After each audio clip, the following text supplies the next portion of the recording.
So the devs weren't joking when they said a chunky patch was incoming. This is now available on the test version of Valheim. So don't forget, not everyone's going to have this update yet. It's more than likely going to hit next week for everyone. But if you do want to go and give them some feedback about this update, you need to go and enable it in the betas.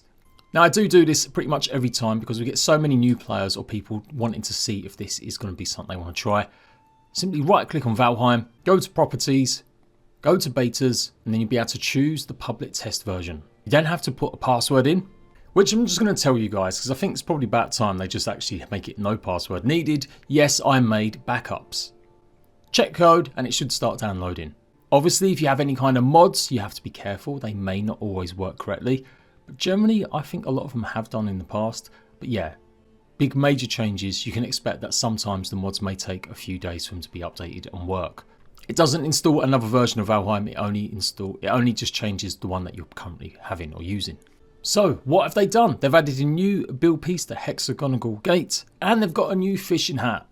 So when you go and get a piece of marble, it should unlock the brand new hexagonal gate, and you can see it fits pretty much nicely if you've got the two vertical pieces like this of the marble. You can set it back or you can set it forwards. And obviously just to complete the gate look, you can put some of these on top. And oh baby, that is a sexy door. Who knew a door could be sexy? But that is definitely a sexy door. Of course, the other thing they've now added is a fishing hat. And to craft it, you're going to need to have all of these different fish. And it's a reward, so they've not made the singular fish a reward. Instead of give you an overall reward for catching all the fish. Which I guess is kind of okay. As we dive deeper into the patch notes, you'll see that you can also get a chance of reeling in materials now when you're pulling in fish. But we'll go over that in a little while. It's quite cool, it's quite snazzy. I do like the idea that it's going to give you that extra swim speed stats. Really like also that it's actually really clear that it's an additional buff popping up in blue. It'd be good to see if they carry on with stuff like this, and maybe there's a chance we'll get more stats and buffs increased by wearing certain gear. Like at the moment, it's obviously the troll armor set, I do believe, to improve sneak, but I'm hoping the new clothes in the future will also have some new buffs. But yeah, it'd be really cool if we start getting more gear. Maybe this is a prelude to all the clothing sets that are going to be coming in soon. I'm hoping they're going to have some sort of different buffs for them as well. So yes, it's finally made fishing maybe worthwhile doing. So yeah, I'm down for this. Let's move on to the other stuff as well. Changes to the ballistas. Players can now use a trophy on ballistas to limit what it will shoot at. So obviously it's great that we can now load up so many more bolts into the actual ballistas. So once you've got your trophies, you simply then just go ahead and feed it. Now it will target Grey Dwarf Shamans only, and it doesn't target you. So you only have to put in any kind of trophy in it to stop it shooting you from now on. And then you can now go ahead and change target to Grey Dwarf Brutes. Now I was under the impression, or I thought it would be the case, you'd be able to load this up with presets, effectively feeding this blister all of your trophies, and it would kind of remember how many creatures that you'd fed it. But by the looks of things, you're still going to have to do this individually. Maybe, I guess it could be good for bases, setting individual ones separately near places, and then obviously whatever biome you're in, that's the main threat and danger.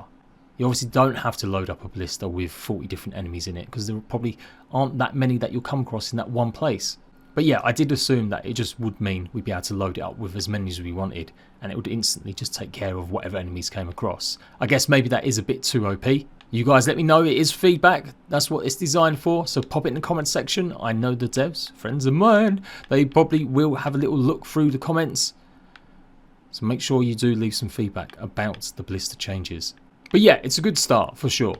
Hopefully it will stop the crowd now from crying, because I totally understood why it was frustrating getting shot by your own defensive piece. If we spawn a Grey Dwarf Shaman in, it should technically start firing at them as soon as we load up the right one. Come on guys, that's right, come and get owned. Oh, it's very slow. Anytime you want to fire, mate, anytime you want to fire. Oh wow, that is super slow. Okay, but once it starts, it's a bit quicker. Okay, let's try it on obviously the brutes. So it looks like there's maybe a bit of a grace period where it won't kick in straight away. Oh, it's pretty quick though. Wow, okay, it does a lot of damage there. Obviously, I'm using the black metal bolts. But yeah, you can see that's pretty good. Yeah, you know what? That works well. So, is it any good for dealing with bosses? This was the thing the devs, I think, were worried about, that people would start using it to cheese bosses. But obviously, you don't get a trophy until you kill a boss. And once you've killed a boss, I feel like after that, if you want to find out a method to farm bosses, there shouldn't be too much harm in it. You can see it does work straight away. It's firing away. That's pretty good. I think this will open up a good, unique way to actually take on bosses if you're farming. If you want to get the trophies more from them for decoration purposes, I actually don't mind this at all. Balance tweaks to various Mistland enemies. Mist torches are no longer a primary target for enemies. Fixes to Mistland dungeons and boss room entrances. Various other bug fixes, various fishing fixes, various networking fixes. Players can now use a trophy on Ballista's limit what you shoot at. So within that, they have pretty much outlined it more. Seeker circling tweaks, they should now feel a bit more aggressive again. The Jarl spit attack tweaks, they now shoot 2 projectiles again, but the burst interval is increased. Should now be more visible and somewhat easier to avoid instead. More fire damage, less blunt damage. So added post-queen night spawns as seekers, broods and ticks in meadows, black forest, mountain and plains biomes. So just like it is now, obviously if you play on servers you'll realise that sometimes you get all sorts of creatures spawn in the starter areas even. So you're going to have to do a bit more work, a bit harder now to make sure that your base can fully deal with them. But hey, we got the ballistas now. Ballistas are actually working better, so this should be a lot easier to deal with. And it's going to be more interesting, I'm sure, now, running around some of the starter areas. You do not want to be caught out at night time. Mistland boss now tries to flee if unable to reach the player. Mobs inside the Mistland dungeons can now respawn, so no more just coming back or using a infested mine as a cozy area. Once you've cleared it out, you'll have to be careful if you ever go back to it. Royal jelly piles inside Mistland dungeons are now respawning. They've added hanging royal jelly piles as an indicator in big dungeon rooms. Okay, so that's interesting. They are actually giving you a reason to revisit some of your dungeons, which is the first time they've done so. Pretty sure there's no other items respawning in any dungeons. Wolves can now eat chicken meat, yum. Mist torches are no longer a primary target for enemies. They've tweaked the portal size to Mistland's boss room. The entrance box was a bit too big. Players should no longer be able to mine the top of the entrance and be able to press E to enter through the walls or stones. And likewise, you won't be able to exit just by standing on the floor above the entrance when you're inside the dungeon. Ether regen is no longer affected by swimming or when encumbered.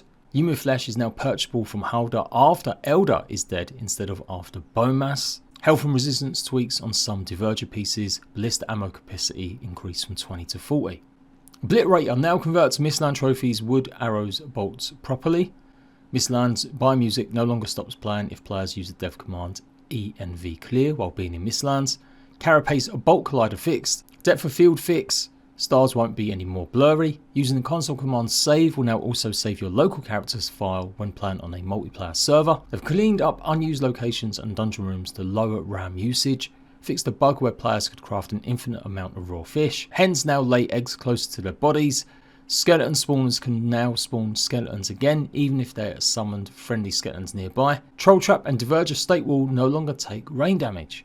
Periodic lag spike resource unloading will now run while sleeping or pausing AFK for 5 seconds if it hasn't been run for 20 minutes, or when calling GC from console, or if none of those things, every 60 minutes. Yay! It is one of the most annoying things. Having that little tiny spike just ruins stuff sometimes. That's great to see.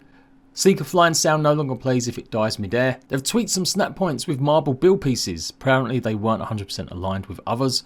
Additional damage for bolt descriptions are now based on crossbow skill instead of bow skill. Jotunpaths, Mage Cap and a number of other pickables no longer leave invisible dead objects in the world when they are picked, and old dead objects are cleared when loaded in to increase performance and decrease the save file size. The pickable Diverger Stein no longer falls through objects. So obviously we've got a new item, the fishing hat. Fish no longer despawn when far away. Fish found in ice caves now respawn correctly.